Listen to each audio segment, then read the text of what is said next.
everybody. Welcome to ABA Inside Track, the podcast that's like reading in your car, but safer. I'm your host, Robert Perry Cruz, and with me, as always, are my fabulous co-hosts. Hey, Rob, it's Diana.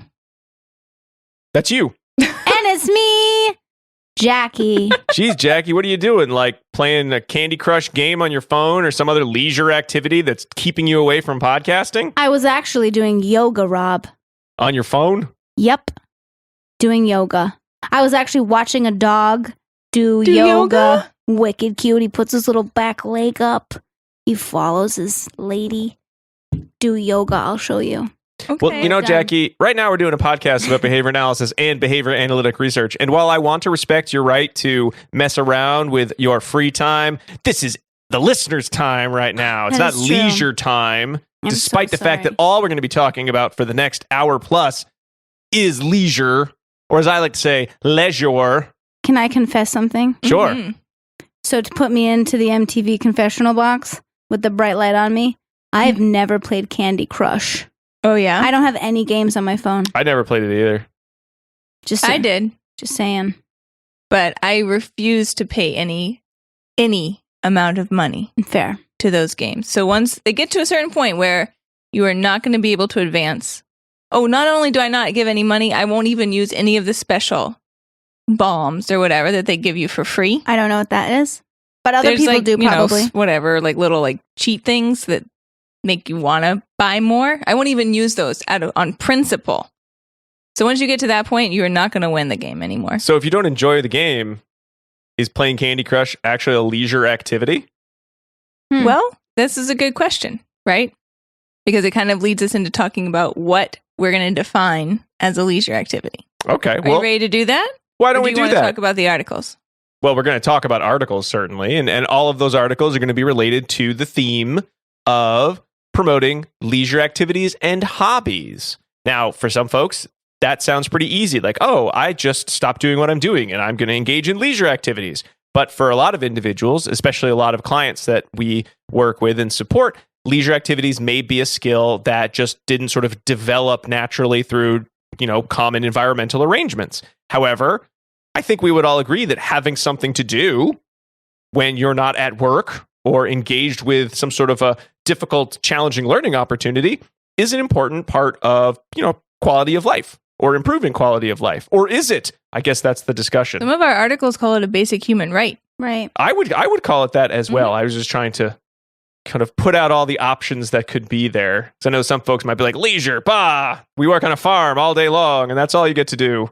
So it's like when you have an all-consuming job or you're in graduate school and then you finish whatever you were doing and then you're like, what do I do now? Right. You have like a little existential crisis. Mm-hmm. Because you have no leisure skills anymore. Mm-hmm. You didn't have any free time with which to do anything. So grad students, if you're hoping that we're going to answer questions regarding your existential crisis, I don't know if we will, but we'll try. We're not qualified Instead, for that. we're going to talk about some other articles and hey, glean what you will from them for your own personal life. Can I just tell you guys one thing? Yes. That's always cracked me up. When I was a kid, my cousin said to his mom, or she asked him, "What are you doing?" And he said, "Nothing." And she said, "How are you going to know when you're done?" And he said, "When I start doing something." That's good. Love it. Yes. It seemed germane. It is. It is. All right. So our articles for this week. We will be discussing many, many articles. We'll be discussing Jerome Frontino and Sturmey's Journal of Applied Behavior Analysis published 2007 article, The Effects of Errorless Learning and Backward Chaining on the Acquisition of Internet Skills in Adults with Developmental Disabilities. If I married Jared Jerome, my name would be Jackie Jerome. Whew, that's good. I That's like that. Jackie Jerome. good. Yep. So I hope he's a cute. junior. Yeah. Jackie Jerome Jr. Teaching children with autism to play a video game using activity schedules and game-embedded simultaneous video modeling by Bloom Dimaya, Reeve, and Hawk from Education and Treatment of Children, 2010. Say cheese! Teaching photography skills to adults with developmental disabilities by Edricina, O'Reilly, Choi, Sigafus, and Lancioni from Research and Developmental Disabilities. And finally, we'll be wrapping up with a larger scale discussion, kind of like the one we started the episode with, incorporating preference assessment into transition planning for people with autism spectrum disorder by Tullis and Seaman Tullis from Behavior Analysis and Practice 2019. So, Diana, you started off by saying, let's define leisure skills a little bit more than just sort of jumping in and saying, it's like fun stuff. It's stuff you do for fun. Because that probably doesn't give it justice. Well, that's not really a bad place to start, to be honest with you, right? Because most of these articles give us a really general definition of what's going to fall into the category of leisure activities. And the definition is basically something that you like to do in your free time, which is pretty wide open, right? So that gives us a wide range of activities that we could potentially look at within this category. And I think that it's important to think about and respect that what I consider to be quote unquote appropriate leisure activities may be different than what someone else considers to be quote unquote appropriate leisure activities. Absolutely. And we want to be respectful that this should be a really broad category, right? It's supposed to be something that you like to do. And you like to do different things than I like to do. And we should make an effort, I think, and you guys can tell me what you think, to remove maybe sort of my social expectations on what are appropriate leisure activities for someone else. I agree with you 100%. Oh, okay. So if you think, I like to make the caveat, which I think happens a lot, is like Disney, right? Like Disney is characteristically a child thing. But would you agree? Right? No. But Rob would not agree. Many adults would not agree. Right? Okay, boomer, maybe. Like 50 years ago. My cousin, who is obsessed with Disney. And is a grown-up. And is a very much a grown-up, like a functioning adult. Loves Disney and like doesn't go anywhere else for vacation. Some people would, like my mom would be like, that's not an appropriate thing for her to like be so excited about. But she doesn't think so. Rob doesn't think so. Right? So, good example. Many people think Disney is universal. See what you did there. I'm so They're going to be disappointed when they try to ride the Mr. Toad's ride. Find out they got to ride Jurassic Park. I don't know. I haven't been to Universal since Jaws was a ride. That's a really good point. So, like, if you arrived at this country and saw people going to Disney World, you would think that that is not something for grown-ups to do, right? That's but it only totally is for kids. I think it depends on what country you arrive from, because there are multiple Disneys around the world that are very popular. Landing on Earth, you would be like, why is everyone like this mouse so much? Seems odd. Well, why would an alien think it was odd that humans liked a mouse? They don't know anything about us. If aliens came to Earth, it would be to go to Disney World. Probably. It would. Let's be honest. Yeah. Okay. Well, you kind of see where I'm going with that, right? So there's always this side of teaching leisure skills or selecting leisure skills that's looking at, is this quote unquote age appropriate, right? And that can be tricky because who's to say what is age appropriate and age inappropriate? And what it, can in fact boil down to is just what fits into what we consider to be like, socially acceptable leisure activities or interests versus those that kind of fall outside of the mainstream. So if we want to keep this breadth of leisure activities that could be available to someone open, then I think we should try to, set aside that type of conversation about whether something is age appropriate or not. And in the same vein, looking at whether we consider a leisure skill to be socially appropriate kind of falls into the same category, right? So if our definition is something that you like to do in your free time and you're working with someone who, likes to engage in a lot of stereotypy in their free time or likes to line things up in their free time or likes to have long conversations with you about their, particular interest, then who are we to say that that doesn't qualify as a leisure activity? At least I want to make sure I'm being respectful of that. Like, this is your free time. You can choose to do what you want within it. And you seem to have lots of things that you like to do to fill up that time, right? Then I want to be respectful of that and say anyone should be able to choose what they do during their free time as long as it's a safe activity. Now, I think that there's another side of that too, right? Which is when we're talking about leisure, we want to categorize things as activities that someone already knows how to do and that they like to do.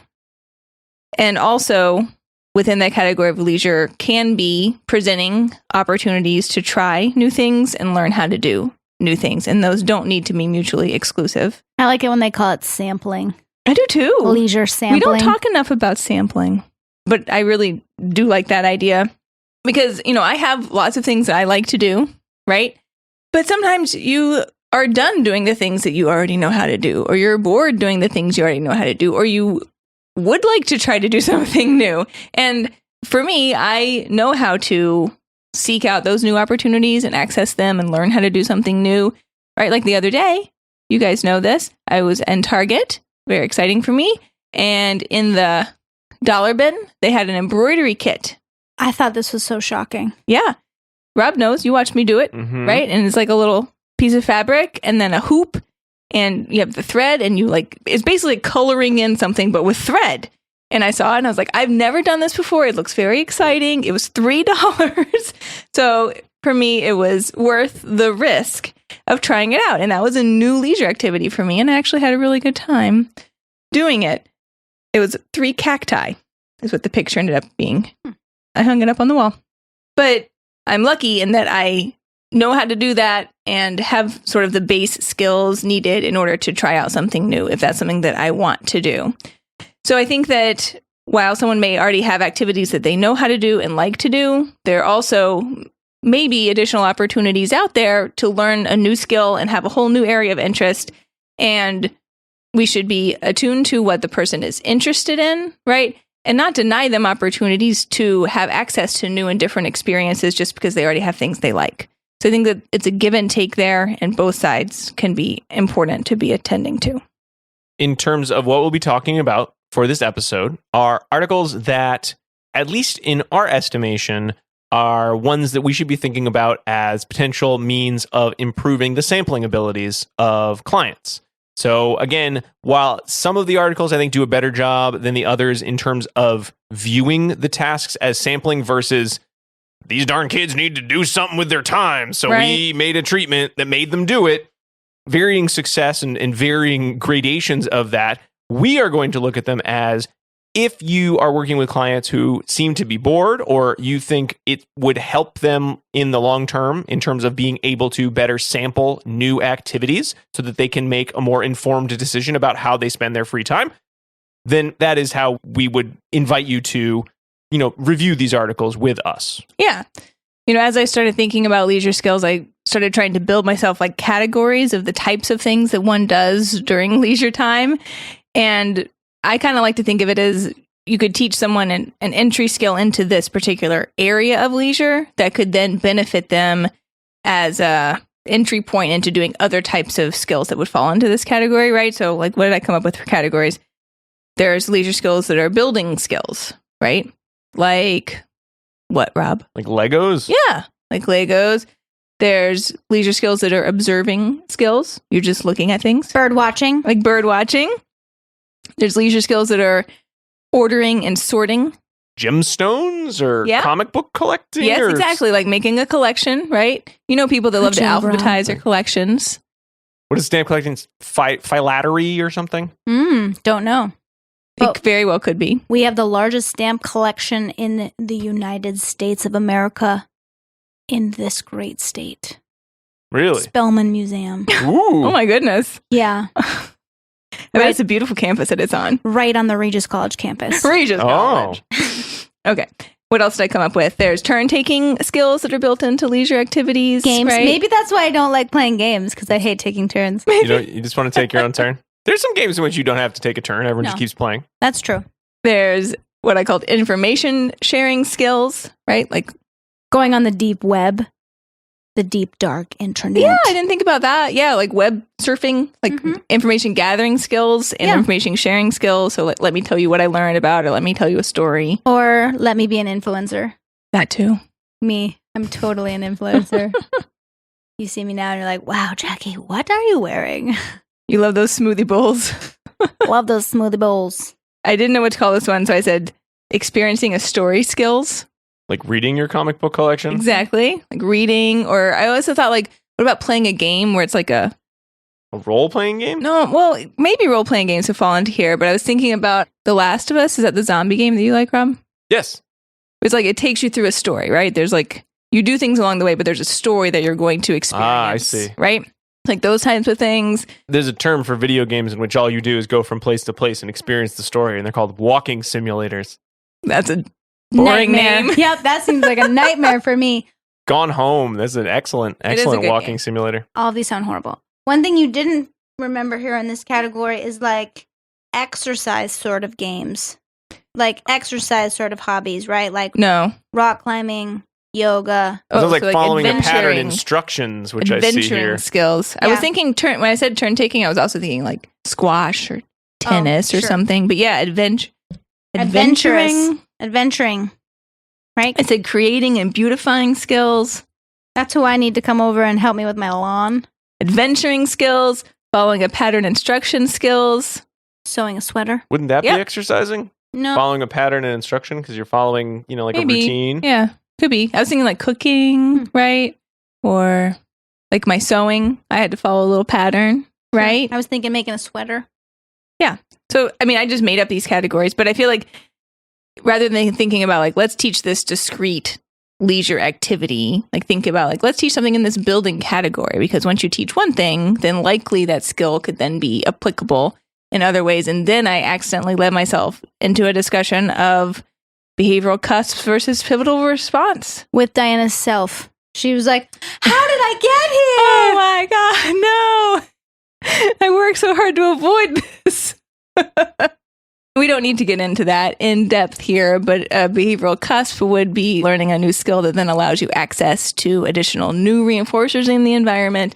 And pivotal behavior is one in which you learn the behavior in one context, and then you recognize that that behavior is applicable in a generalized capacity in other ways. I kind of feel like leisure skills to some extent would be both, because in terms of a cusp, if you engage in a leisure skill long enough, you may access other reinforcers. So for example, if you And new enjoy environments. in new environments, if you enjoy reading comic books, at some point you'll have so many comic books you have to organize them, which you might find fun, and then you got to go to the store and buy all sorts of Yep. fancy organizing things, and then you look online, what's the best way to organize comic books, and then you'll meet all sorts of people online who will tell you their advice, then you might have friends, and then you all go to the comic book convention where you meet even more people and maybe meet celebrities, and you take pictures, and then you share your pictures on social media. So in that regard, Which means you'll need Scotch tape. yeah, seriously. Really, any of these, almost any of these, I think leisure skills could very easily be seen as cusps if we're talking about how our hobbies and leisure activities will often grow and allow us to access more, putative forms of reinforcement. Because again, some people might go online like, no, just tell me which box I need to put all my comic books in. I don't want to go with you anywhere. I'm not interested in sharing my hobby. I'm not taking pictures of my hobby. But at the same time, I think the idea of the pivotal behavior, well, in the same regard, once I've learned that I enjoy reading certain things or organizing certain pieces of material, I might decide, well, now I can organize other things. And I find organizing lots of Right, things. exactly. And now I like organizing my tools. And hey, I should use these tools. And now I'm a woodworker. And I wasn't meaning to do that.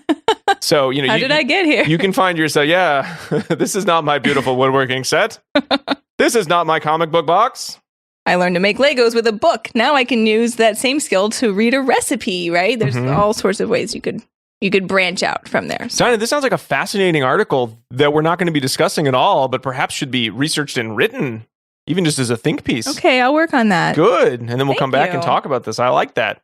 That's kind of you. So if everyone says, oh, talk more about that, folks. No, we're done. We have to move on to the article. So I'm sorry, listeners. I hope you enjoyed it too. I hope if you see Diana, pressure her to continue down this path. I think it is a fascinating one. And I think when we talk about how to teach quickly, or, like emergent relations, this wouldn't exactly be emergent relations in that regard, but like, how can we teach a skill that seems so important and that if not properly, I don't even want to say taught, but like shared with an individual, could go nowhere and take a really long time to get there? What if we thought about it as categories of skill and we taught it that way, or we presented it that way? Would we see more generalization, more spontaneous emergence of new skills related to leisure behaviors in categories like the ones you described? Thesis topic, I'm writing it down. Replicate Ciccone et al. In this leisure skill, writing this down. Yes, perfect. Love it. Did we ever do? I think so. Yeah. We did. Okay. We did, I think, on advanced preference assessment. Okay, good. Episode 137. Good. That's a really good article. Who remembers what we've talked about on this show? I don't even remember what we're supposed to talk about on this show. Let me look at our stack. Here we go. I think it's a good point, Diana. I would love to hear more about this. But we do have some other not articles now. to get it. Well, I'm sorry. We do No, have all that these was- that articles was to get the end. into and only That so was much where time. I was going to seg. And then you do your seg. Mine was no good. Over to you, Rob. That's a terrible seg. That's even worse than mine. Can't just throw it back to me. How about I make a seg? You make a seg.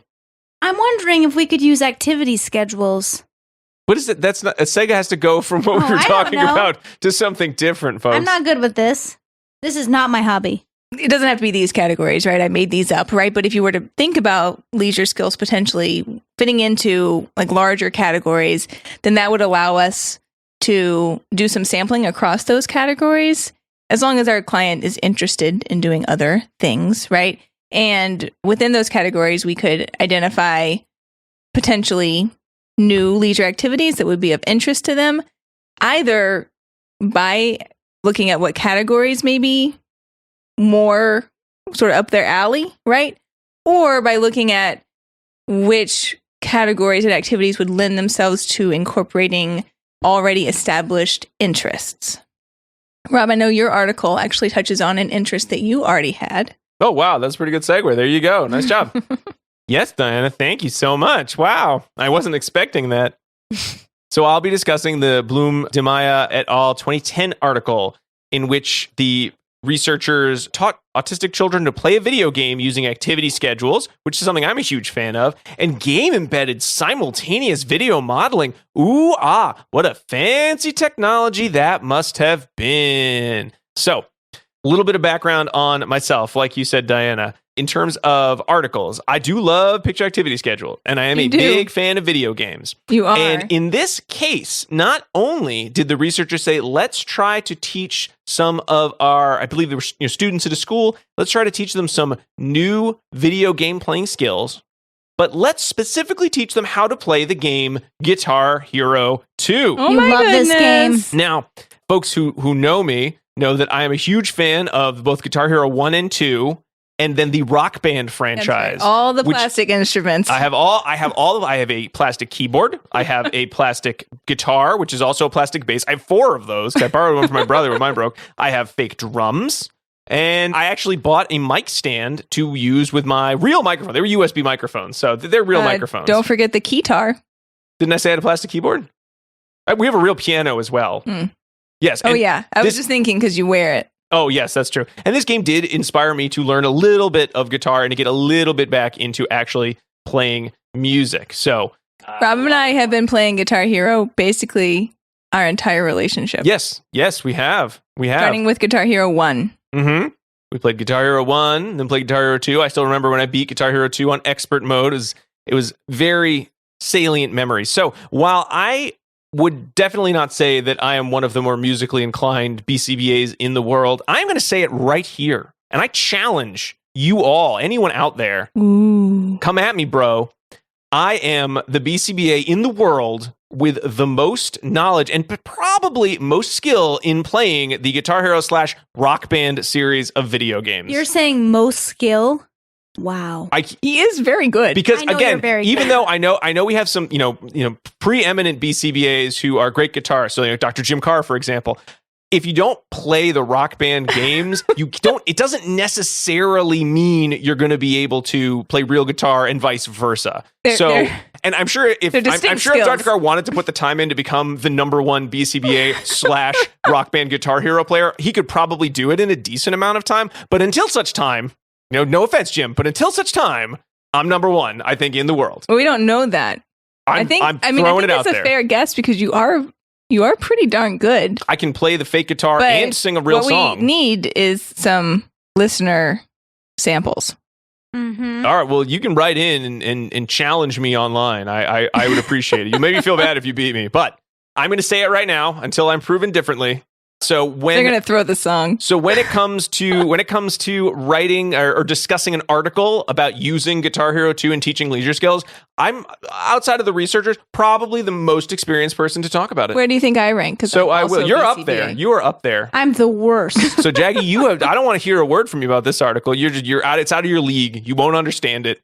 Too much talk about fake guitars. Ouch. No, I'm kidding, Jaggy. You can talk about all you like, and you can look at my notes too. I'm pretty good. Sometimes I can even play hard.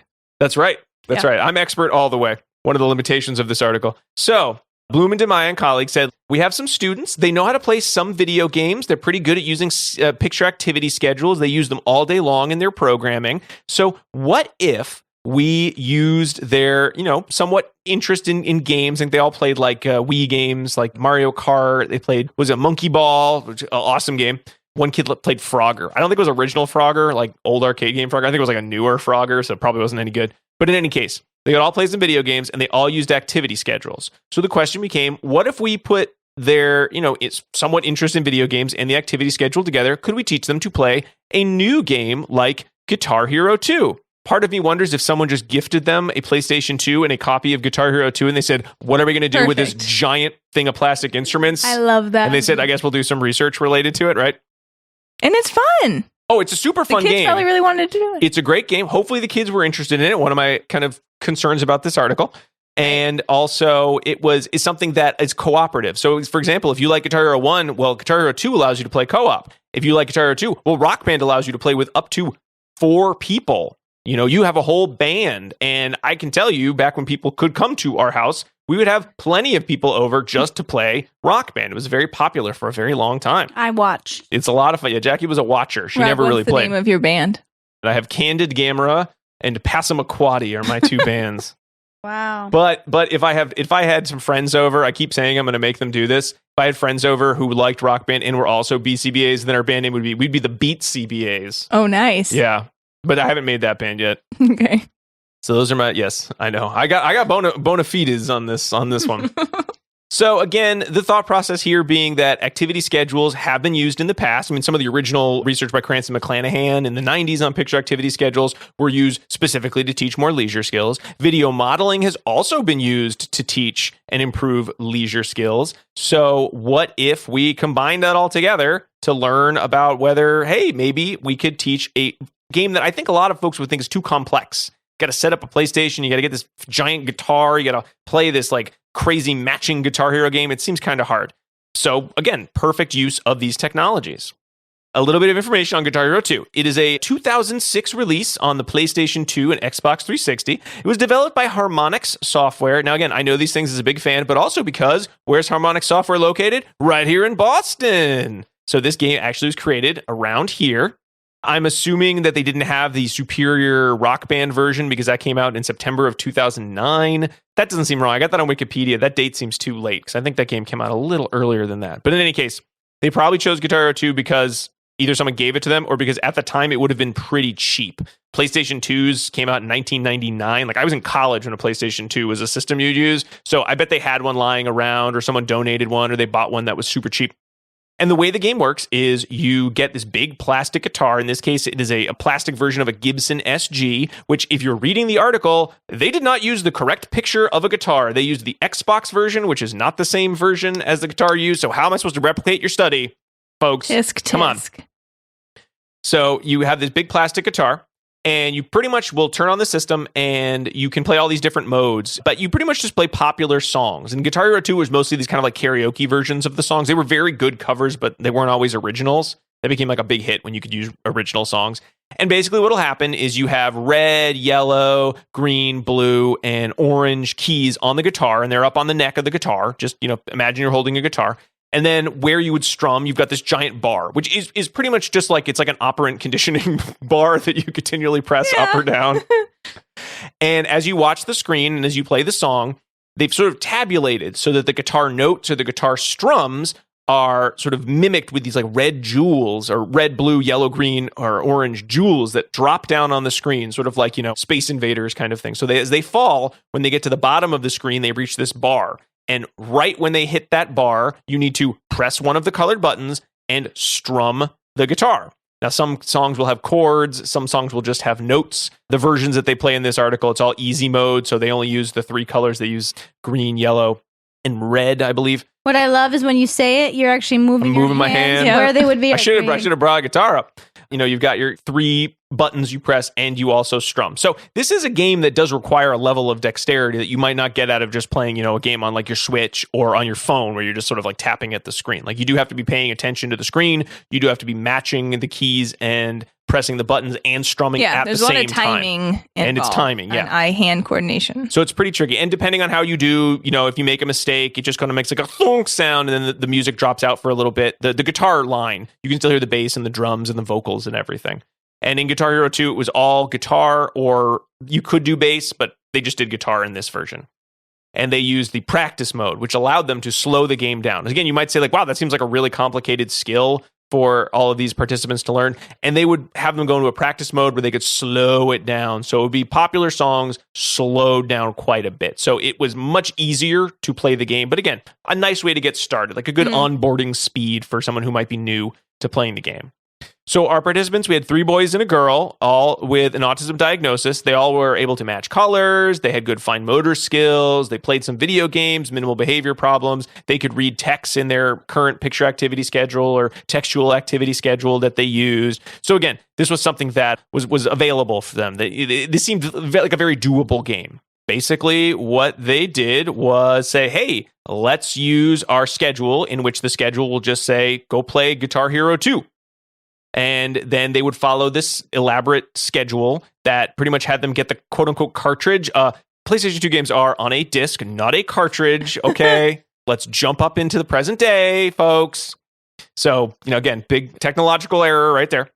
You'd plug in the AV cables, which is what they described. And again, you wouldn't normally do this with a video game system. So in this way, it's a little bit of a complicated system. Usually you leave your system set up. Maybe they couldn't do it in their school. I don't know. Turn on the system. You'd go to the right mode. You'd choose the practice mode. You'd choose the correct song from the schedule. There were 4 songs. I'll tell you more about that in a minute that the students could use. 3 of them were for training. 1 of them was a generalization or probe song. You choose the easy mode. You choose the slower mode. You'd play the game, and then you would, turn the system off when you were done and turn off the TV when you were done.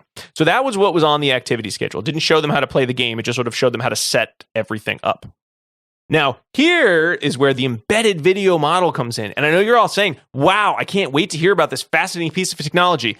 It's great that they defined what this was, but literally all the embedded video model is the game Guitar Hero 2. Because the way the game works, as I described, is the colors will fall from the screen, and based on which colors they are, you press a button and strum. So that's the embedded video model. They just played the game. There's nothing too fancy about that. It's great that they wanted to use this game. I think it's a really fun game. I hope the kids found it to be fun, but at the same time, they got a little bit fancy with how they were describing the game itself. The intervention was the game. The intervention was the game. And I appreciate even that if you get it right, if you click the button and strum at the right time, flames will shoot up on an FR1 schedule, which is true because every time you click the button and strum at the right time, you get, your points and you get the little graphic. It's true. Which is hilarious because I never saw the flames. Oh. No, you were probably getting thunk, thunk, thunk, thunk, thunk, thunk. And I was like, well, I'm doing great. And you're like, you're actually doing horrible. You're missing all of them. Yeah. But again, if you play the easier red. modes, they don't fail you out of the song. That's true. So the kids could, potentially keep playing. The kids and or Jackie.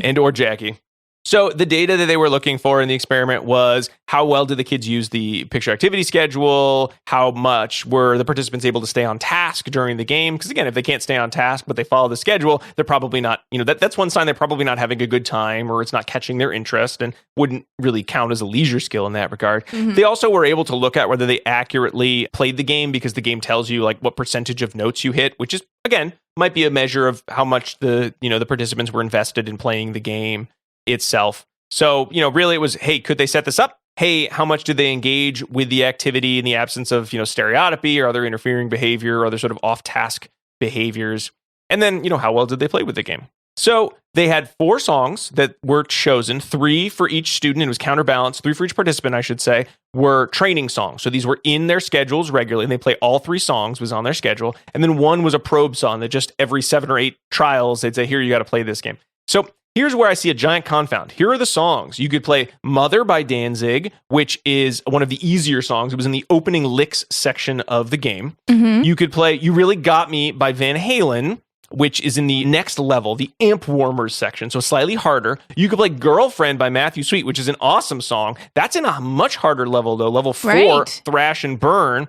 And then you might get stuck by playing Strutter by Kiss, which is a crappy song that nobody wants to play. So some poor kid, think about this. Some poor kid had that as their probe song. And when I'm looking at the results, they don't tell us which song the kids were playing. But one kid had really bad generalization results. I'm guessing he had Strutter by Kiss. And until they tell me differently, I'm guessing he just checked out. He was like, ooh, I see what song I'm playing. No thanks. Not turning on the PlayStation, which, spoiler, was the error he kept making. Again, could they have picked better songs? Surrender by Cheap Trick was available. Sweet Child of Mine by Guns N' Roses. Woman by Wolfmother. And some of these songs are both better and were at easier levels of the game. So it was kind of strange to me. I think there are versions of the game, like if you haven't unlocked the song, maybe those were just the songs that were available. It's been a long time since I've played Guitar Hero 2 itself, and not had all the songs unlocked. So maybe it's just these are the 4 songs that were freely available to play. I don't remember either. It's been too long, but that could be. It could be that. I mean, my memory is you had to play the easy songs, and then it got harder and harder. Yeah, maybe it was the ones that were unlocked in the tutorial. I don't know. It was very strange. I don't know why they chose those 4 songs. 3 of them were pretty good. One of them, it's the turd in the punch bowl at your Guitar Hero party. I wish we were listening to that right now. It's so good. It's so good. So, in any case, the design was a multiple probe across participants.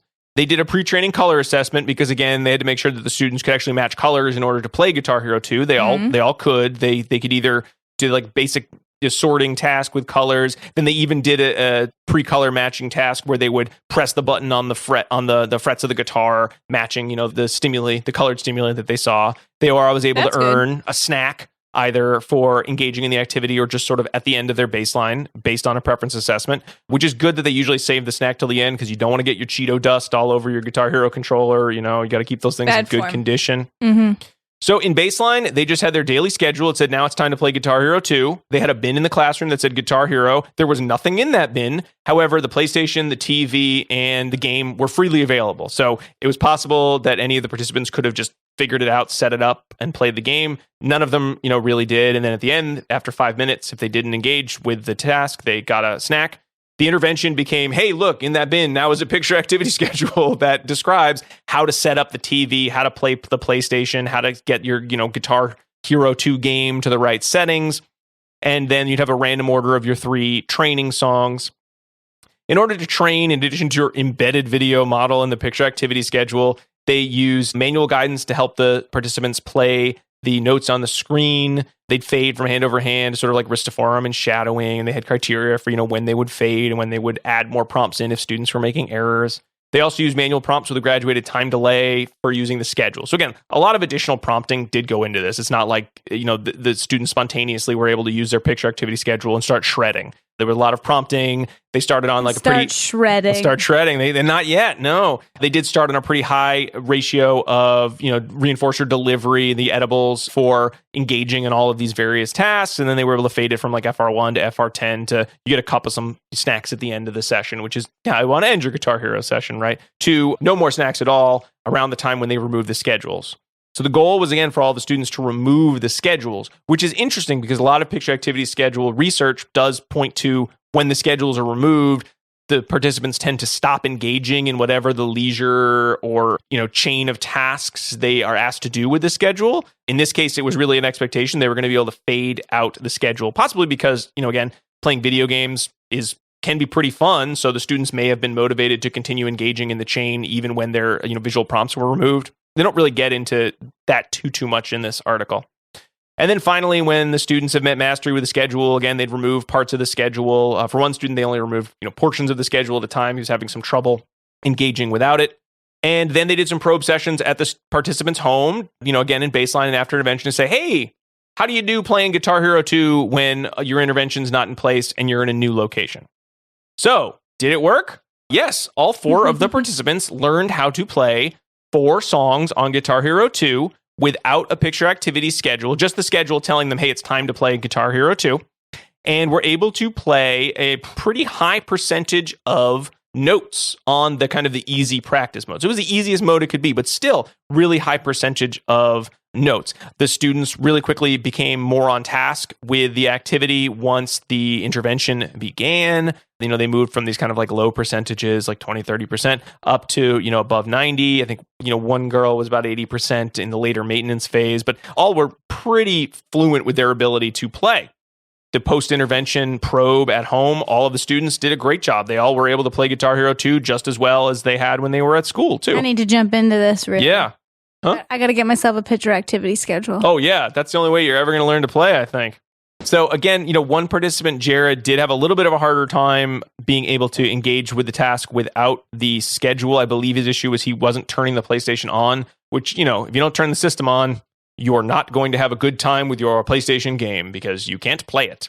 But, they were able to sort of fade that schedule out slower for him, and he was able to, engage. And his on-task behavior is a little lower than the others. But again, we're talking about 80, 90% on-task, independent, without a visual schedule anymore. They weren't able to remove the embedded video model, however, because it was the game itself. Right. I love that. You're like, take out the fire and the colors. So I really like the idea behind this article, but I do want to point out a big problem, other than the ones that I brought up that are, a little bit silly. Also, generalization. If these kids aren't an expert, they're not that good at Guitar Hero 2, folks. So let's up their game a little bit. Come on. I wouldn't consider this mastery criteria. It'd be funny if you're like, you need to do it all. If you're not doing Freebird expert, what's the point? All right. I joke. Hopefully the participants all had fun, and for most of the songs they could play were good.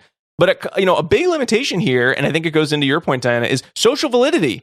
Oh, they must have asked the participants, did they like playing Guitar Hero 2? Gave them a choice of putting Guitar Hero 2 on their schedule, saw if they wanted to play new songs in Guitar Hero 2. And no, they really whiffed on the social validity. They asked grad students to look at video clips of the participants playing Guitar Hero 2 in baseline and in intervention, and asked them questions. Did it seem like the activity was age appropriate as a leisure skill? Did the participants seem to be attending to the materials? Did the participants appear to be engaging the same way an age-matched peer would? And again, the quote-unquote social validity here, the undergrad said, no, not really in the baseline. And yes, agree or strongly agree with those statements in the intervention. So that's great that other people thought they looked like they were playing an appropriate leisure skill. But what about the participants themselves? Right, yeah. I think that's a common theme with a lot of these leisure. But how easy would it have been to be like, and then we gave them common options, including Guitar Hero 2, and how often did they choose it? Or maybe they did, and the kids hated Guitar Hero 2, and they're like, let's not put that in the study. Or you just say, did you like Guitar Hero 2? I know. Do you want more or all done? Right? I mean, anything. Yeah. Let's put that in there. The happy face, sad face of Something. the MCAS, self-assessment, right? I don't know. So it just seemed like a really missed opportunity. But again, if you now wanted to have a cool replication or an extension, hey, could they learn new songs? Did they have more interest in musical instruments than they did, before the intervention occurred here? I do think some of the work on fading the schedule itself is very interesting because, again, a lot of times picture activity schedule research kind of falls apart once that schedule is removed. What is it about playing this game that allowed the schedule to be removed and still have 3 out of the 4 participants almost with no real additional training or fading to continue to engage at that high level with the activity? This is your next research idea. Maybe. Diana's going to be writing about leisure skills. You're going to be doing this study. Yeah. The researchers hypothesized, well, the stimuli were the same. That's one of the reasons they were able to keep engaging. That's one of the reasons we saw generalization. I mean, that makes sense. But again, let's look into it a bit more. It could be important for all picture activity schedules. They liked the video models used here because the embedded video model was like it was a simultaneous one. So you watched the model and engaged with the model. And it also was from the perspective of the participant. I mean, if you wanted to extend that to more video game work, I mean, think about those first-person shooter type games. You're watching a model happen. You could do the same thing the model is happening. And that would add in a lot more randomization because those games don't sort of follow the same pattern that Guitar Hero 2 would. So again, how robust are these findings? Would you be able to teach individuals to play a different style of game that uses many of the same components? I mean, think about how many people watch YouTube videos and then try to play the game the same way that the person on YouTube is playing it. That is like a huge hobby now. Yeah. Kids, right? I've used that when I wanted to learn how to, beat hard sections in a video game. I watched someone else do it, and then I try to copy what they did. Because again, as complex as video games are, they are still patterns. They are still beholden to certain laws of development. I've never watched someone else play a video game, so then I could play a video game. Oh, it's not something I do too often. But again, you could look at extensions too on, could you do co-op? Let's do a joint picture activity schedule with co-op mode, with Rock Band. Everyone's got a different instrument. Come on. That research is right there on the table for someone to pick up. But anyway, I love a picture activity schedule. I love Guitar Hero 2. So I do appreciate this article was written, but some real big limitations. And I think they go to many of the points you were making at the beginning, Diana, in terms of now what do we do? And how come we weren't looking a little bit closer at whether this is a leisure skill being taught or just, a party trick that now the kids can engage in. It's something to do, shrug, I guess. Exactly. And now that I've talked for the entire length of the episode, let's take a break and we'll come back and we'll talk about some other articles. We'll be right back. Hold on to your guitars.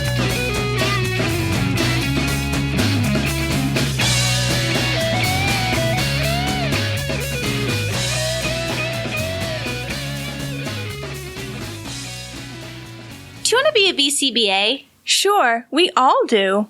Now you can come to Regis College in Weston, Mass. to get your graduate degree. Choose from any one of these courses.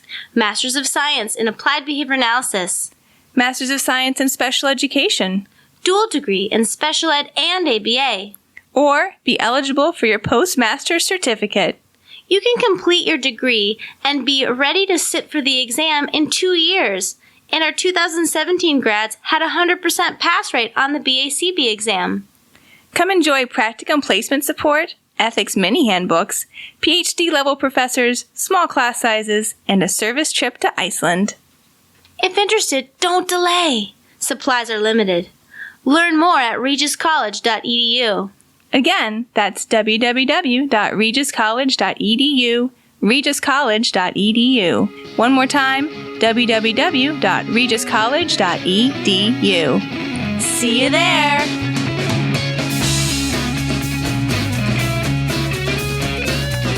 And we are back talking about leisure skills and hobbies. But before we talk about leisure skills and hobbies, because I'm sure you want to listen to me talk some more, just want to remind you, ABA Inside Track is ACE approved. By listening to this podcast, you're able to earn 1 learning credit. Just remember to finish listening, then go to our website, abainsidetrack.com/getceus. That's GET-CEUS. And you'll need to enter in some information, including 2 secret code words. The first of which is Fender, Fender. You know, the brand that makes guitars. Just hilarious. I just got that. You thought I was talking about car fenders? Nope. I just kept going, Fender Bender. And then, couldn't get past that until right now. No stairway. Denied. Fender. All right. Now, as hard as it may be to believe, there are other leisure skills that are not guitar-based ones. But should there really be? No, not really. So that's the end of the episode, folks. No. Certainly people might want to go on the internet or take photographs or some other boring hobby or leisure skill. So maybe someone would like to talk about those. Oh, thank you. Wow, great segue, Rob. Here's some garbage that's not as fun as my article. No, these are good articles. I know. I'm just being a tease. I like my article, and Jackie can like her article, but I like my article because it's going to talk about teaching photography skills, which is a pretty cool area, and one that I think you could like for a lot of different reasons, which I will tell you about in 1 second. I don't want to spoil the ending in terms of when we're talking about, the troubles with social validity in the last article. I did not have that same problem with this article in terms of sort of how they were describing the overall results. I'm very excited to hear. Okay. Interesting. Okay. Did we read a different article the way you're responding? All right. So our authors here set us up by helping us to think about leisure skills and their importance, right? So each of these articles, like I said, starts out by saying it's important that we're building leisure skills for all persons. And of course, I'm saying that what those leisure skills are should be driven by the person and their interests, right? But their point is having something to do in your free time that's fulfilling, enriching, and produces enjoyment for you, they see as a basic human right. So we start there and they say, maybe we call them leisure skills, but that's kind of stilted, right? So hobbies is really what we call it when we're an adult. We think of our, free time activities as hobbies a lot of the time. And they say hobbies are great because they can be enjoyed alone or they can be enjoyed in groups. There's a lot of leeway with things that could be considered hobbies. People with and without disabilities can enjoy hobbies. Some hobbies produce a permanent product, like, for example, pottery making, but some don't produce a permanent product. For example, bird watching? Bird watching people would heartily disagree with you. Because you like take notes and stuff? Take notes, take pictures, get samples, like feather samples, nest samples. I don't know. That was what they said. They also said whale watching. Do you have the same response to that? I don't think so, because I don't think you can take samples of whales when you're on the boat. No, only if you get a picture. Right. But you're not going to Which brings us back to my hobby. Yes. Nice. Good job, Diana. They basically say, we think hobbies are important for everyone, but gosh, there's almost zero literature looking at this specifically for adults with disabilities. In fact, the only article that they found to reference back in 2010 was the article that you're going to talk about, Jackie, in a second. Yes. Yeah. So we've covered it here basically. So they said, of all the hobbies in the world, photography might be a good choice because it can be accessible by lots of different people. The fact that we now have digital cameras and digital photos make it so that you could basically take as many gazillions of pictures as you want to, right? It's much easier now to develop and print the pictures than it used to be. You don't need, a dark room or anything like that anymore. It's easy and cheap to print them out and see the product of your hobby. And the point that I added is I think photography could be a nice skill to learn because you can make the subject matter anything that you want. So if you have a unique or special interest that you would like to center your leisure activities around, photography might be a nice way to kind of add on to that interest and bring in, some new aspects or new ways to think about your special interest. You could take photos of them and collect them in a book, etc. So they said, let's teach photography. They had 4 participants in this study. They were all men with a developmental disability and more specifically an ASD diagnosis. Joshua, Kenneth, Bernard, and Dawson, who were aged 33 to 41. And they did this study at their residence. Some of it was indoors and some of it was outdoors. They had the basic materials that you might think that they would need in 2010 to take pictures, which were a digital camera, a computer, a printer, and also cool things to take pictures of. I love that. But you don't even need cool things like grounds, shadows. Well, they're all cool. Yeah. When you take pictures of them, they turn out cool. That's right? true. But I think they tried to pick things that their participants were specifically interested in because they referenced a Scooby-Doo thing that I think was someone's particular interest. So I did appreciate that. And our DV here was percentage of the 11-step TA that the participants completed independently. The TA was for taking a photo and printing it out. Okay? There were, like I said, 11 steps. I'll tell you what they are right now. Turn the camera on. Look in the viewfinder. That's important. And press the button to take a picture. If you have your picture, connect small cable to end of camera. Connect large cable end to computer. They had it all set up on the computer already, so that all they needed to do then was step 5, move the cursor to import, click on import, move cursor to print, click on print. Then the print screen pops up, so then you move cursor to print again, click on print again, and then remove photo from printer. That was it. Those are the steps. Okay.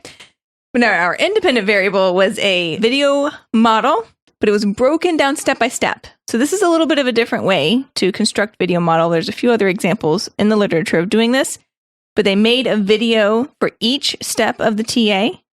And then the way that they organized it was they watched that step and completed that step, then watched the next step and completed that step, and on and on and on. Our experimental design was a multiple probe across participants' design. The baseline, they just said, take a picture and print it. No further instruction or prompting was provided, and if nothing happened after 30 seconds, that session was over. And then for the intervention, they did the video prompting like I just described. But I also need to tell you that for each step video, right? So step 1 had its own little video, and for each video, they also added some voiceover work. So they said, now you turn the camera on, while they showed the person turning the camera on from a first-person perspective. Okay? So they watched that video. Each of them was 5 seconds long. And then the experimenter said, now you do it. And then had the opportunity to complete that step. If they didn't complete the step independently, then after 30 seconds, the experimenter discreetly completed the step and then moved them on to the next video to have them watch that. So each session, they watched all 11 videos and had the opportunity after each video to complete that step of the chain. after they completed the whole chain and the picture was printed, even though this wasn't part of the TA anymore, the experimenter helped them cut the picture out and they put it in a photo book. So as the experiment continued, they like added more and more pictures to their photo book. I like that. Which I think is really nice, right? And it added like sort of a larger context to this study so that they weren't just like, oh, it's time to take a picture and, you know, you never saw it again. And then it's in like, you go into one room and they're just all over the floor. Yeah, right? Like that's how I imagine. You're like, you take it out and then it's like, whoo! Yeah, throw it behind you. But this way they were collecting them and it was like growing as they did the study together, which to me just adds at least some level of validity to what they were doing. So I liked that quite a lot. So that was the basic intervention, was this video prompting. And then they also had these naturalistic probes, which were outside and were kind of run the same way as baseline.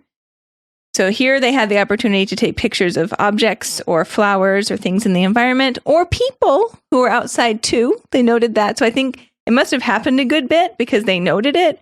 And they said if the participant wanted to photograph a person, then the experimenter just helped gain consent of the person. And then they prompted the participant to say, okay, say cheese, and the person's name, which was, you know, that's what you say when you take a picture, right? And I felt like maybe they added that detail for us because that's the title of the article, is say cheese. So they're like, if we don't include this part, they won't know that we actually did have them say cheese. Maybe that was reviewer too. Maybe. Well, the only thing I couldn't quite sort out is when and how they decided the naturalistic probes were going to occur. So it wasn't that they had reached mastery with the 11 steps in the training session. It was a little bit random. I think maybe when I read it, it seemed to be random. And I think they were looking to see whether future skills would be acquired in the absence of training. That's how I read it. Yeah, it's a probe. So it was just a randomly occurring probe. It wasn't particularly specified. No. Thought maybe it was like, it's a nice day outside. Let's go outside today. Type of thing. Yeah. Maybe it was like a new therapist and they didn't know how to do the training. So they just like, run a probe. Yeah, like maybe, we don't know, right? Maybe. It seemed a little bit random. And so then once the participants reached 100% with the videos, then the videos were removed and they did a maintenance condition to see if responding maintained without the video prompting. And they did that at 2 weeks, 4 weeks, 8 weeks, and 6 months. Oh. Yeah. So those books were getting pretty filled up. They had amazing IOA. It was 99%. I wonder what happened in that point, that 1%. I don't know. Someone sneezed and didn't record. Someone was like sleeping. All right. So the results for this are like really easy because everyone learned it. It looked beautiful. Baseline levels were really low because I hadn't learned the skill yet. And then for the participants, everyone needed between 3 and 14 sessions to learn the steps. Dawson only needed 3, Kenneth needed 6, and then Josh and Bernard needed a few more. For Josh, this was because the trackpad was really throwing him off, right? Which is totally understandable. It's like a whole separate skill to learn how to use like the trackpad as a mouse on the computer. So he may not have had experience with that before. But once he got that down, the rest of the TA was fine. And for Bernard, for him, it was also a trackpad issue. For him, he was holding his finger like too straight up and down. So his fingernail was interfering with like, he was accidentally clicking it basically. Totally been there. Yeah, totally. And so they said he figured it out on his own that he needed to hold his finger at a different angle. And once he got that, then he mastered the rest of the TA pretty quickly, with the exception of remembering to get the photo from the printer. He just always forgot that step. So he needed a prompt a lot of the time to remember to get the photo from the printer. But you know what? I've forgotten a lot of things in the printer too, Bernard. So shouldn't feel bad about that. So everyone learned the skill. And then during the naturalistic probes, beautiful. Everyone's behavior generalized into the outdoor setting. And then also it was maintained across settings all the way up through the 6-month mark, which is pretty great. So this was, I think, a lovely little study. I hope that everyone had fun doing it, but what we don't know is whether they actually did have fun because we didn't get that data. So there weren't any social validity data taken here. I really would have loved to see if this was a preferred activity, if our participants could tell us that they liked doing this activity. I would have honestly liked to know if they had access to the camera and the materials at times other than when this, study was being run. because that could have told us a lot about whether they wanted to do this more and if they actually viewed it as, a hobby versus just something that someone told them to do sometimes. So I would have loved to get those data, and we don't know. I want to say, I think that they really liked it, but I really don't have anything to base that on except that I loved the way that they cut out the pictures and put them in the book, right? And They could have hated that part. we don't know. I know. We just Like, don't have that scrapbooking information. is my nightmare. I tried So- it for a while, but it's a lot of work. So much work. My life is not that curated. Yeah. So we just don't know as much as we would like to about that. But I think that this is a lovely idea. And again, I like that you could take pictures of anything under the sun, right? Yeah. And that might make it an activity that does have higher social validity for those reasons. I know a lot of folks too that love looking through photo books and going back and looking either at experiences that they have had, at loved ones, or at, movies or activities that they like to do. So I could see this activity being able to be used in a lot of different ways. Yeah, and that kind of lends itself into the article that I will review. Mm-hmm. When Segue. I know that was a good one, wasn't it? Where the purpose of the study that I'm going to review was to teach adults to use the internet with age-appropriate activities, right? The age-appropriate activities and websites using errorless learning and backward chaining. Mm. And so they said a lot of people love the internet and use the This is internet. true. Yeah, even more so now than in 2007. Right. Yeah. Right? It's ubiquitous. Oh, I can't even. When I read this, I was like, I wrote scrolling through the internet. They wanted to increase leisure skills and hobbies. So they had 3 men who participated. They were all between 24 and 32 years of age, diagnosed with either autism or intellectual disabilities. Oh, one of them had deafness and had mild deafness. So I just had to put that in there because they included it. So I love the inclusion criteria because I imagine them just walking to every single man or woman in this residential or day rehabilitation center saying, do you want to play on the computer, and see what happens. So 'cause the inclusion criteria was, when asked, do you want to play on the computer, did you get up and walk to the computer? I love that. I do You're too. starting out with social validity. Mm-hmm. Yeah. Kind of, right? Well. Because it's still instruction. But But at least you're picking people who are interested yes. from the get-go in yes. the activity. So if the participant got up, went to the computer, and then can turn on the monitor when prompted, didn't have to be independent, those were the people that were included in the study. Okay. So if they said, do you want to play on the computer? Nobody got up. They were excluded. I thought that fun. It was funny. So sessions took place at their day rehabilitation center in a classroom or in another room when another computer opened up so they could assess generalization. They're like, and then a second computer opened up. And they made the note that participants sat in front of the computer. Got it. It was like very specific, like throughout the entire experiment, the participants sat in front of the computer. So they collected data on the number of independent steps completed out of a 13-step task analysis, and it seems very similar to the task analysis that you talked about, right? Mm-hmm. Going to the computer, turning on the monitor, clicking on Internet Explorer, Oh, you which know is like it. no longer a thing. And then this is where it's funny, like hitting on the search tab, like not writing it in, but it's already part of the history. Oh, okay. And then just clicking on it. That probably made it easier. Right. It made it easier. So the 2 activities that they taught were an online pinball game. Have you played this online pinball game? I have played online pinball games. I don't know if I've played the one from this 2007 article.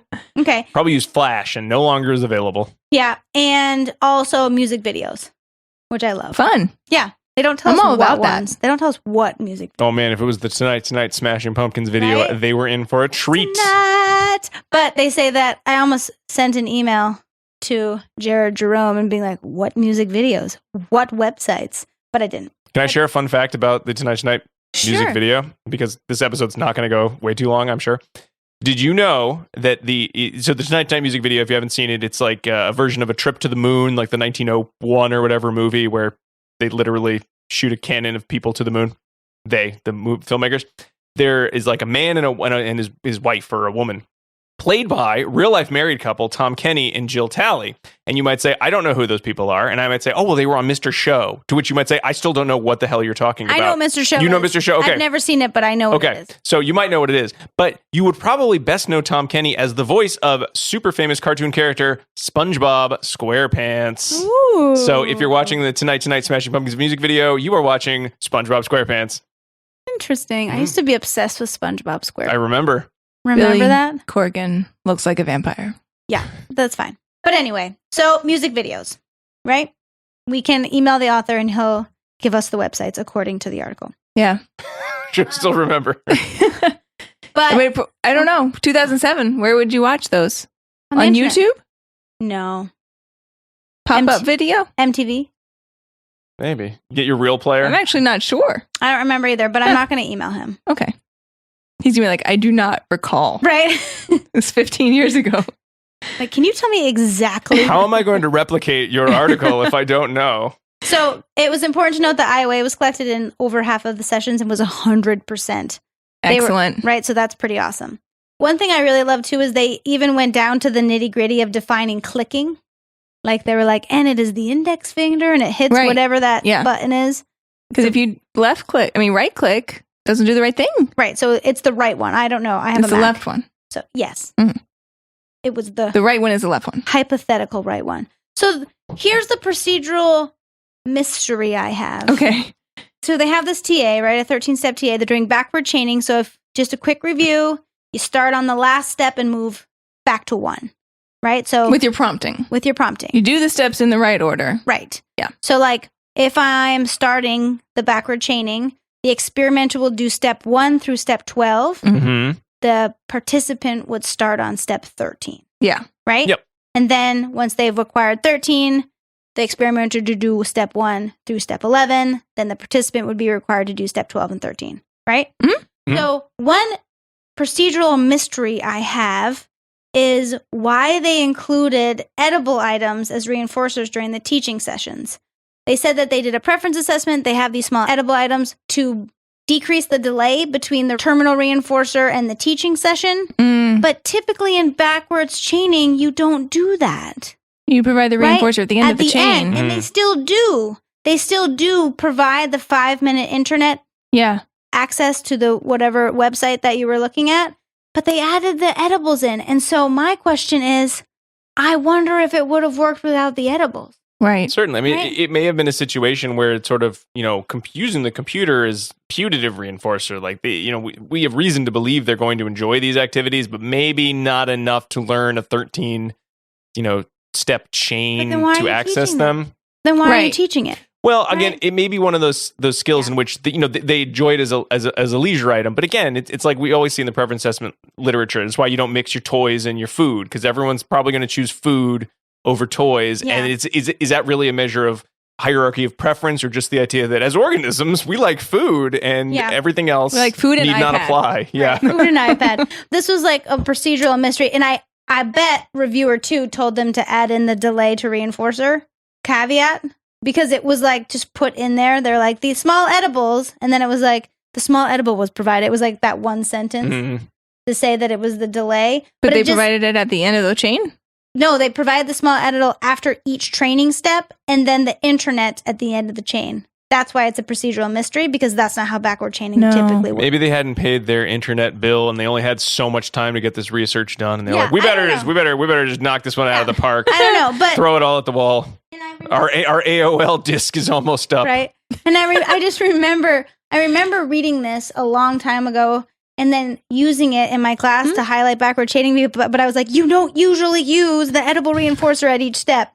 But who knows why? Like maybe they had a past history with these clients, right? That suggests that they needed additional reinforcers.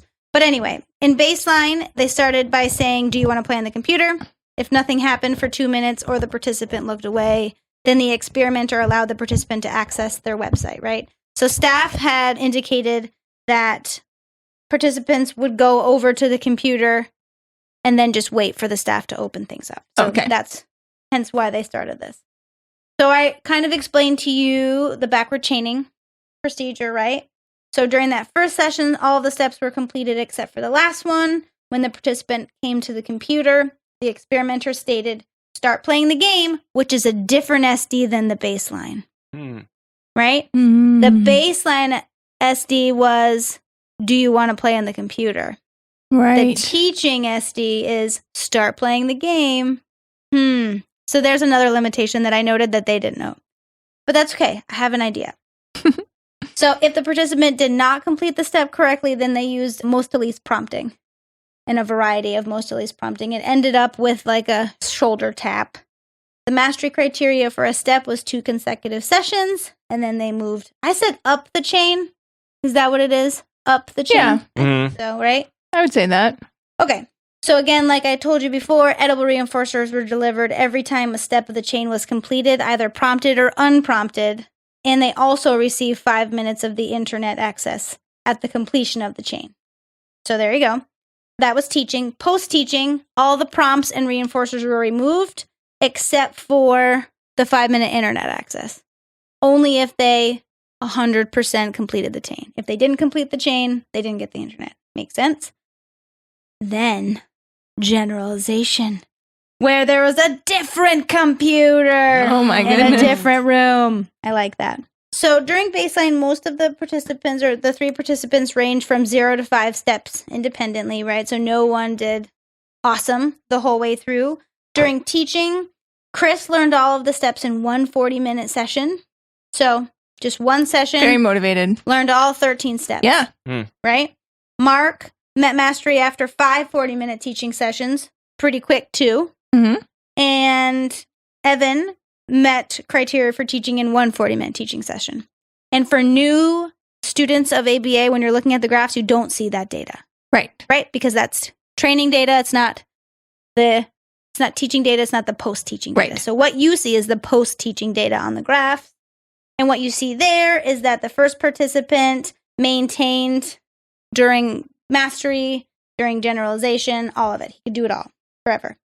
Mark had 2 sessions following teaching that dipped down low, but then increased, and no reason was provided why. Okay.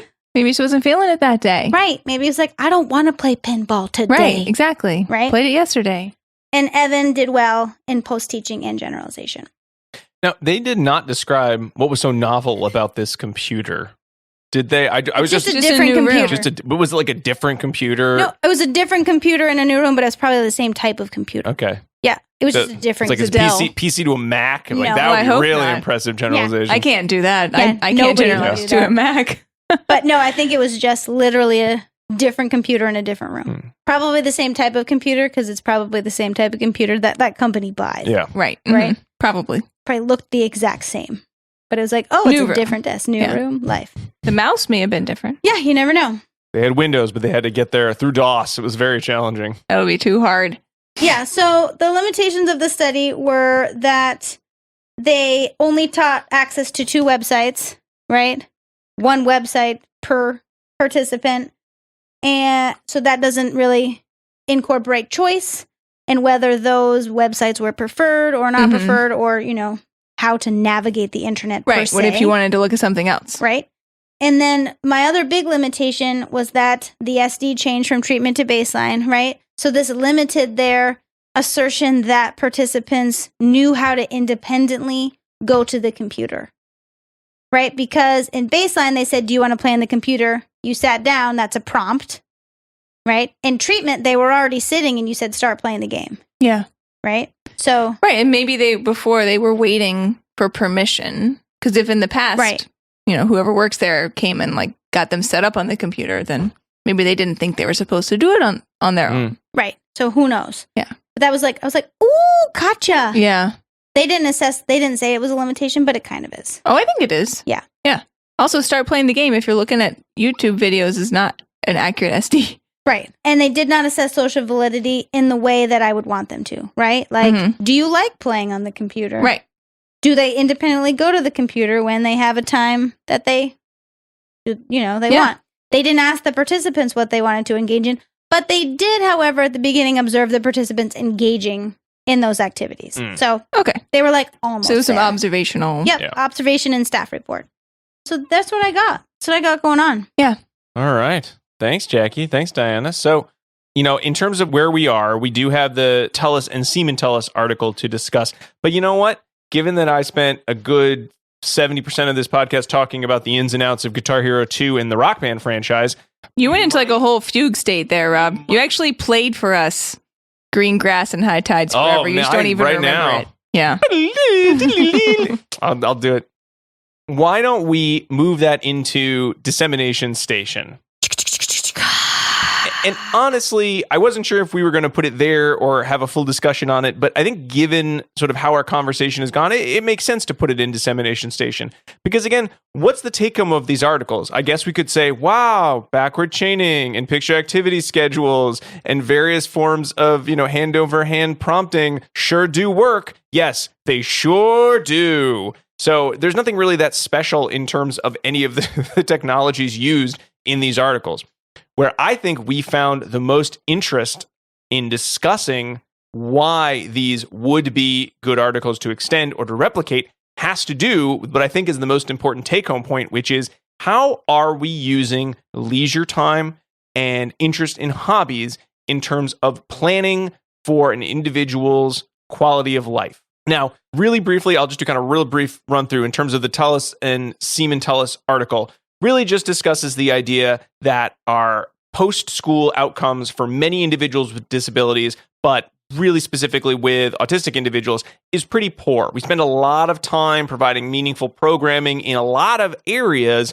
However, when it comes to job engagement or social engagement, sort of the self-reports and the surveys are all pretty low. We've talked about this on a number of episodes before. I think our episode on autistic individuals going to college, some of our other episodes on sort of, life in adolescence or developmental disabilities after adolescence, just how little, whether it's little training or little thought is going into the transition planning related to what are these individuals going to do with their lives, and how there's much more than, well, they have to be able to have a job, don't they? They have to have low rates of problem behavior, don't they? And yes, we agree these are important pieces of a transition planning, but are they the only pieces of transition planning? Are they the number one and number two best parts of transition planning? And the answer is certainly no. And Tellus and Seaman Tellus really go into, of course not. We should be looking at the preferences of individuals, and even by using such I would say basic technology as the use of like a stimulus preference assessment,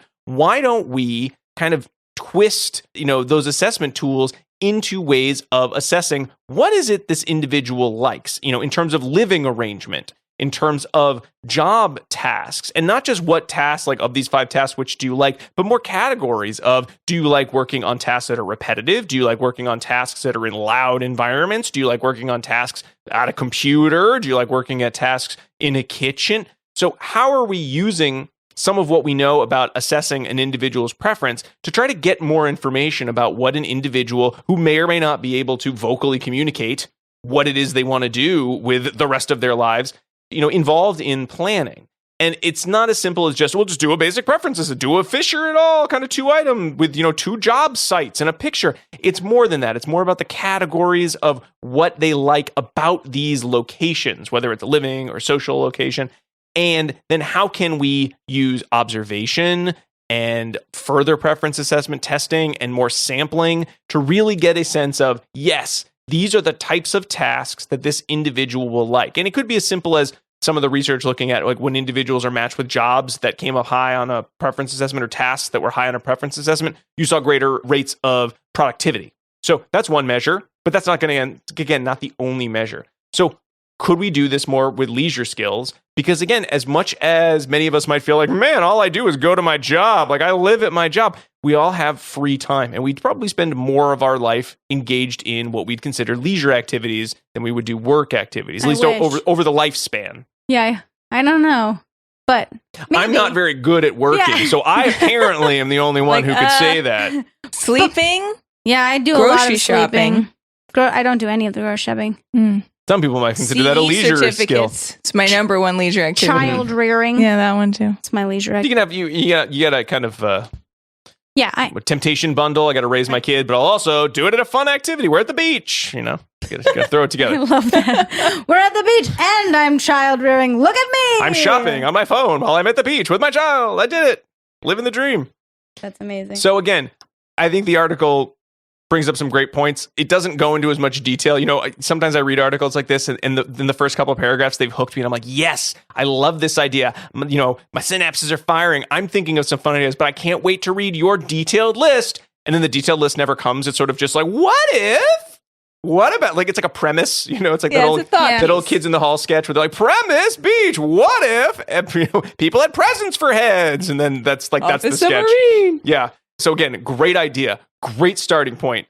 And then, we don't really have that much we can do with it because that research isn't out there. But could it be? It's going to be like part 2. Yeah, I know. It's like the podcast, and then you're like, stay tuned. Yeah. Is you know what? So if you want to get into have a ton of research, it's like find topics that people have kind of chatted about at cocktail parties, and then write the first think piece about it, in which you're like, this research kind of did that. Well, I think that this keeps happening in almost all avenues that explore transitioning to adulthood for individuals with developmental disabilities, right? So you're like, I'm going to do all the research on sex ed, and they're all thought pieces. I'm going to do all the research on, vocational skills, and there's a few of them out there, but half of them are also thought pieces. I'm going to do all the research on leisure skills, and it's you keep running into these dead ends because people haven't done the research yet. They're still at the thought piece stage, and that's really reflective of the just paucity of attention that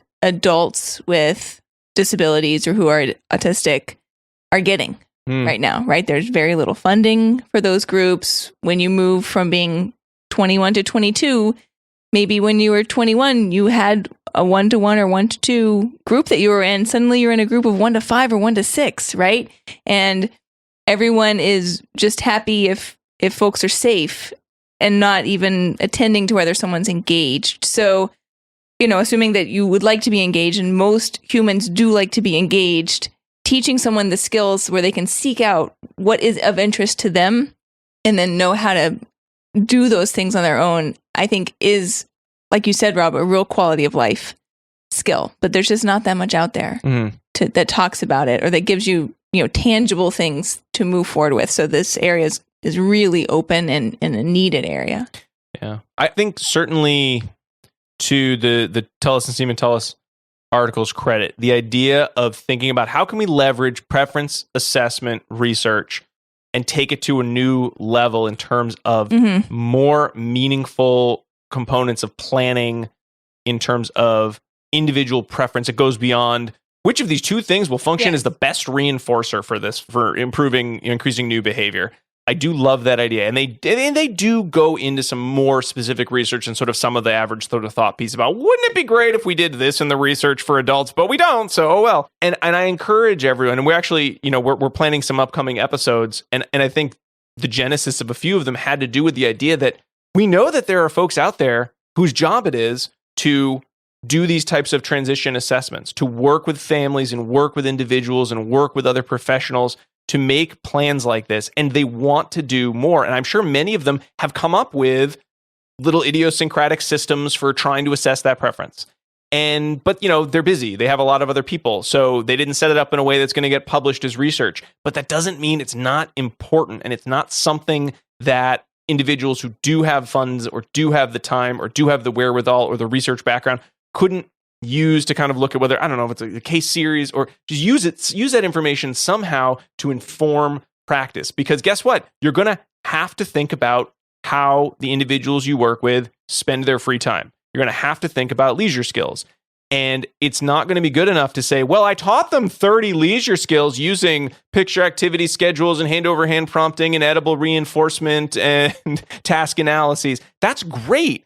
But if you haven't bothered to assess whether those individuals then enjoyed continuing to engage in those activities, you're just pushing your own agenda. You're not teaching a meaningful skill, even though it looks like it. Like topographically, what a great skill you've taught. But is it meaningful? Is it a skill that the individual now is using as a cusp? Is it a skill that the individual often will choose as an activity they want to engage in? Is that activity now their primary reinforcer for engaging in the kind of blah tasks that we all are forced to do every single day?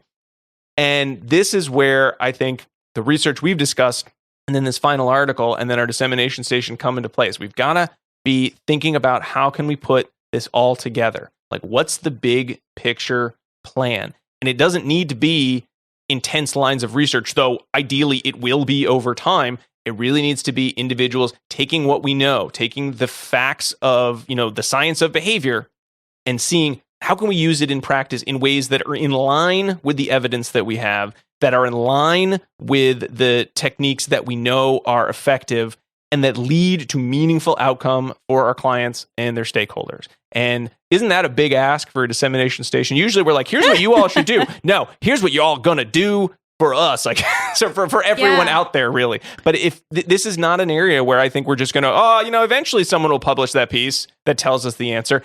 Maybe someday, but it is way too slow going. And I think leisure skills would be a great way to start, because again, the point of it should be quote unquote fun. This should be something that is enjoyable. And if you've ruined it by trying to teach it, it's not fun anymore. Exactly. Right? Mm-hmm. This is why Diana doesn't like video games, because I've taught every co-op game we've ever played badly. It's very aversive. Yep.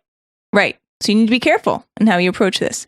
But what I'm hearing you say, Rob, is we need what color is your parachute for categories of potential leisure activities? I just want a golden parachute. I hear those are great. I think that would be the case. Okay. So if you are out there, and we don't always do like email call, but if you are out there and you're listening to this episode and you're saying, yeah, you know what, I've done some work like that, or I have, thought about preference assessments, or I've thought of kind of an interesting way, or I've trialed kind of a new way to use preference assessment in assessing preference for leisure tasks, please write in. We would love nothing more than to hear some of these ideas and see about, putting them in a preview episode, or hey, maybe if we get enough, we'll put them in a follow-up to this, bonus episode. We would love to know that work is happening. We're not just hypothesizing. Someone must be doing this, right? And everyone's in the same boat as us of sort of, is anyone doing this? Right. Anyone doing this work? And I don't want to knock the thought pieces, right? I didn't mean to say that. No. That's so helpful. You have to have them. Yes, exactly. So no offense, Tullis and Seaman Tullis. I liked your article. The only offense I have is that is not the picture of the correct guitar for Guitar Hero 2 on the PlayStation 2. You are very right. It is not the correct picture. I'm so angry about that. Maybe they couldn't use the right picture because of copyright laws. Well, it was the Sony picture, right? No, they used the Xbox 360 picture. I'm sorry. I'm going to double check whoever was in charge of getting the picture, maybe just who's editing this? Wasn't the person that sleeping on the job.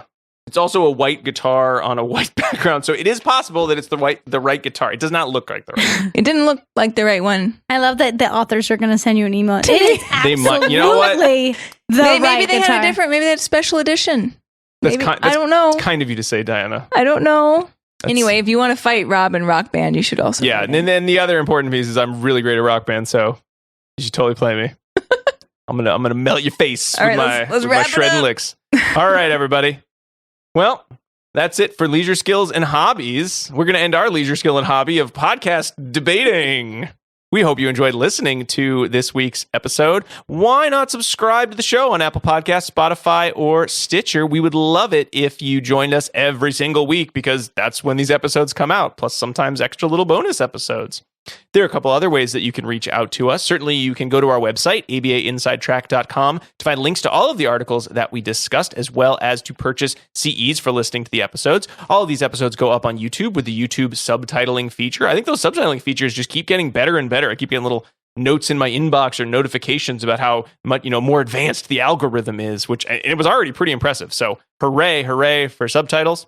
You can find us on social media. We're at ABA Inside Track on Facebook, Pinterest, Instagram, and Twitter. Please follow us there and share your thoughts there with us. You can also do that through old-fashioned email at abainsidetrack@gmail.com. And if you're like, I wish I had a place to listen to Rob talk about Guitar Hero even more, perhaps you'd like to join us on Patreon, patreon.com/ABAinsidetrack, where for just $5 a month, you can gain access to a bi-monthly BCBA social meetup, as well as get episodes a week ahead of time.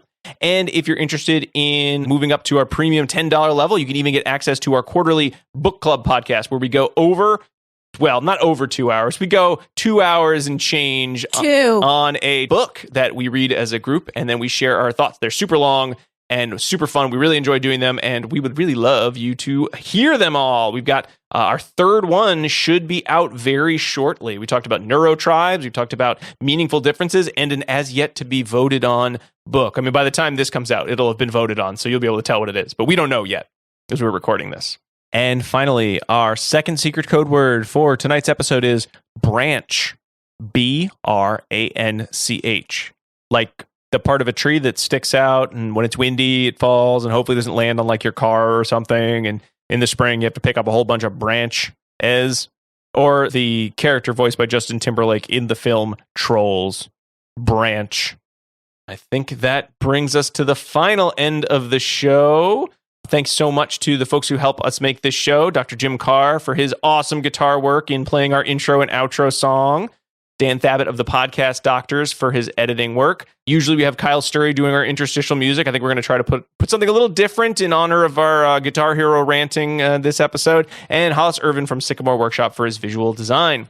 We'll be back next week with another full-length episode. But until then, keep responding. Bye. Bye. Bye. I beat you.